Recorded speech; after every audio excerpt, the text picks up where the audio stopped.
Thanks. First and foremost, a big thank you to Journey Biologics for organizing and hosting this event. Great venue, great food, great talks. I'm definitely ready for next year. I was supposed to give this talk yesterday, but due to delays, it was pushed for today. I'll go super fast, I'll go super high level. So if you can't follow, that's my mistake. But feel free to ping us afterwards. We will need to grab the bus at 11, so I'll try the best to wrap up so we can have a quick coffee before then. I'll very quickly show a platform overview of the PipeBio platform. But of course, based on some of the talks we heard yesterday around machine learning, this is also what we want to focus on, how we can use machine learning to hit-pick better sequences, basically, or hopefully. So what is the PipeBio platform? So it's a cloud-based bioinformatics platform, primarily focusing on antibody drug discovery. We basically enable wet lab scientists to do their own bioinformatics analysis without the need of executing scripts or Python code or similar. It's all through a point-and-click interface. So basically we have sort of 3 tiers in the platform. So first is, of course, upload of sequencing data, so all from single Sanger sequence to billions of sequences from example-wise an overseq run. We'll come back to that. Then the core of the platform is annotation. And what do I mean by annotation? That's where we define the germline genes, we define the CDRs, the frameworks, the sequence liabilities, free cysteines, and a lot more. And then further downstream, we of course support clustering, differential enrichment, sequence alignments, and all of that you expect from a sequence analysis package. And then of course, visualizations at the end, so you can be guided to hit-pick the best sequences, basically. We're fairly agnostic when it comes to scaffolds, so we have support for bispecifics, IgGs, Fabs, SCFVs, and so on. Even smaller peptides, such as antibodies or bicyclic peptides, can actually be configured in the system sort of out of the box. And of course, we support all the common species, human, mouse, alpaca, and so on, as well as synthetic sequences. Coming back to the platform, so pre-processing is super important when you work with NGS data, so you want to QC, quality control your data, and we have tools for that. All the tools are coming together with some sort of graphical representation of the data. So here is just a plot of the raw NGS sequence import. So this can also help you to guide and assess what is the quality of your sequencing. Of course, we also have PCR error correction and a lot more. For Sanger, it's similar. For Sanger, it's very, very important that you understand whether you have mixed clones in your wells of your plates, because if you have a mixed clone, it actually may end up looking like a true somatic hypermutation if you do a wrong base call. So we have a lot of QC on Sanger sequences as well. I'll just let this run. So this is a recording of close to 5 million sequences, and this is the interface. You see here that we classify sequences whether they're correct or incorrect. So incorrect is sequences shift. All the charts are interactive, so if you click them, then it'll apply a filter in the interface. And we also list a lot of warnings where we have found unpaired cysteines, isomerizations, or errors where there are specific regions which are not found in your antibody sequences. And all of this is, of course, rendered on the sequence as well, however you like it. But that's the boring part. So now we're shifting into sort of the more exciting part, where we are also starting to go into the machine learning world. And we've been presenting this data from this paper by Liu Henke et al. A couple of times. So they immunized an alpaca called Tyson in order to find nanobodies against SARS-CoV-2. So this is a couple of years old. They did a couple of panning rounds, and they find this Ty1 sequence, which was highly enriched over these rounds. So what we're interested in, can we find other sequences which are not necessarily highly enriched, but will have similar sequence signatures or motifs, which can also potentially be interesting from a binding perspective. So basically, we're trying to answer this question: how can we make a diverse data set of sequences which are likely to be good binders? So we went on to train a model on the data that they had. So they had around 10 million sequences. And we trained the model to look for amino acid signatures in the most enriched sequences.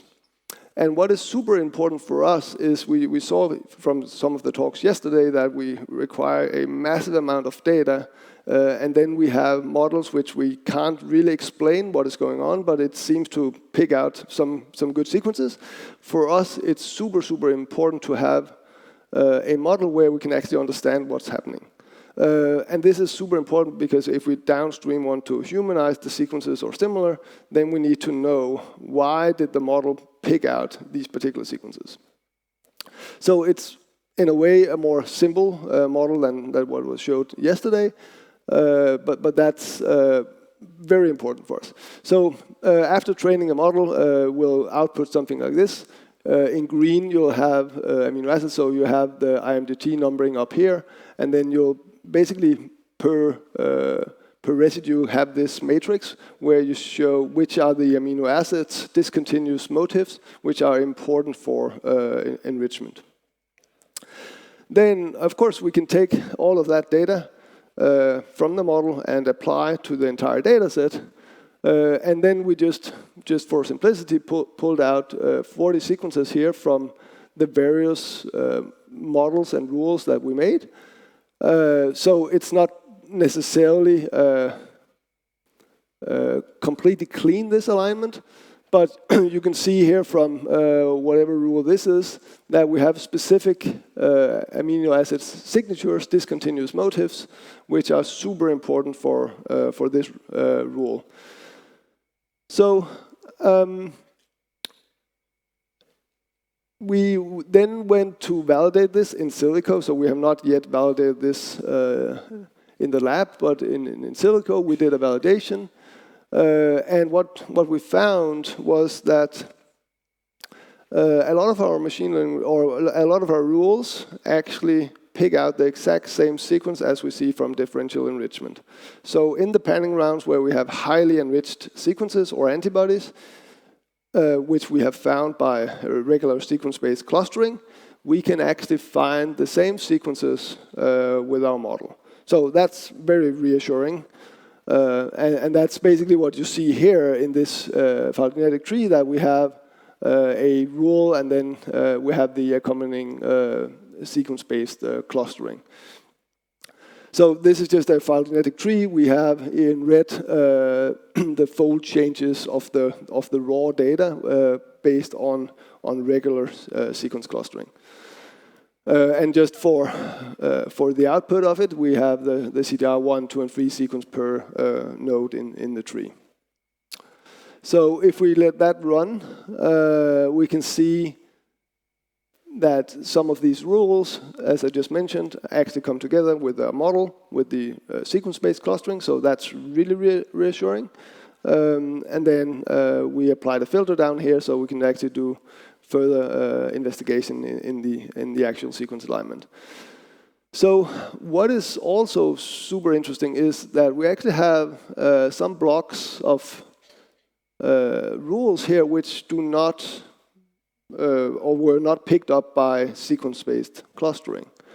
So if we look at this again, and in a slightly different way, we have these rules up here and rules up down here, which are not picked up simply because these sequences are not enriched in the panning rounds. So this is what we need to validate. Are these actually good binders? And why do they have a very, very low predicted fold change or calculated fold change? It's simply because if they start evolving in the second panning round, then there's not time enough. We may have seen higher fold change if we have done a third panning round. And then, of course, all of this is good. We find highly diverse sequences of what we expect. And then, of course, there's the natural next step, which is, of course, to predict the structure of these. So we basically implement Immune Builder from Charlotte Dean's group and used AccuraScan 3D. So we, in almost real time, can predict the structure. We can look for aggregation-prone regions in the actual structure. So this is just nice that this all comes together in one big package. Don't take our words for it, just a couple of publications. Here's also a publication from Twist, where they basically have used our charts, our renderings of an alignment and tree, almost as it comes out of the platform. So that was very, very nice to see. We know we are not alone in the world, although we have put ourselves in the center of the universe. That's not always the case. We have very strong APIs, so we can integrate with a lot of other vendors. ELNs, you all have ELNs, so we have integrated with LabKey and Benchling and Dotmatics as a few examples. But you can either ask us to do this or do it yourself via the API. Also worth mentioning here is our workflow capabilities. So if you have repetitive tasks that you do over and over again, you can basically just have a one-click workflow which will analyze all your data from tens of millions of NGS sequences, have a cluster view where we have hit-picked 100 sequences or similar. This is also very, very used for large-scale hybridoma analysis. So this was racing through just in order to grab a coffee before the bus leaves. You'll not be able to see the booth because we'll take it down. If you want to talk with us, you can always get in touch with us through our webpage or ask people here from FairJourney about our contact details. Thank you.